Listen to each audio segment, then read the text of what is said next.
দীর্ঘ এক মাস সিয়াম সাধনার পর আজকে পবিত্র ঈদুল ফিতরে জাতীয় ঈদগাহ মাঠে পুরুষদের পাশাপাশি আলাদাভাবে মহিলাদেরও নামাজ পড়ার সুব্যবস্থা করা হয়েছিল। ঈদুল ফিতরের নামাজ পড়ার সুব্যবস্থা ছিল। নামাজ শেষে এই মুহূর্তে তারা কিন্তু বের হয়ে যাচ্ছেন মহিলারা।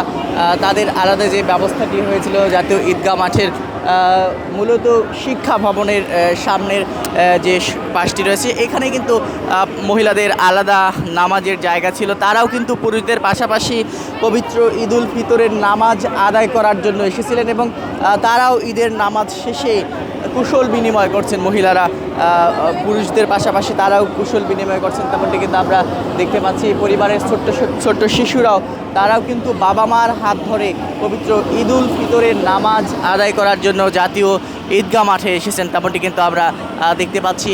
এই নামাজকে ঘিরে, ঈদুল ফিতরের নামাজকে ঘিরে আইন শৃঙ্খলা রক্ষাকারী বাহিনীর সদস্যদের সতর্ক উপস্থিতি আমরা দেখেছি। সকাল থেকে কয়েক স্তরের নিরাপত্তা ব্যবস্থা নেওয়া হয়েছে এই জাতীয় ঈদগাহ মাঠে। বিশেষ করে আমরা যেটি দেখছি যে কয়েক স্তরের নিরাপত্তা ব্যবস্থা, যেহেতু এখানে রাষ্ট্রপতি এবং প্রধানমন্ত্রী নামাজ আদায় করেছেন, সে কারণে বাড়তি নিরাপত্তা ছিল। পাশাপাশি যেহেতু এটি জাতীয় ঈদগাহ মাঠ, এ কারণেও এখানে বাড়তি নিরাপত্তা ছিল, আমরা তেমনটি দেখেছি।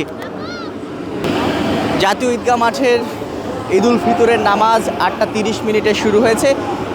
শুরু হওয়ার পর নামাজ আদায় শেষে মুসল্লিরা কিন্তু এই মুহূর্তে বের হয়ে যাচ্ছেন। মহিলা যারা নামাজ আদায় করতে এসেছিলেন তারাও কিন্তু নামাজ শেষে বের হয়ে যাচ্ছেন, তেমনটি কিন্তু আমরা দেখতে পাচ্ছি।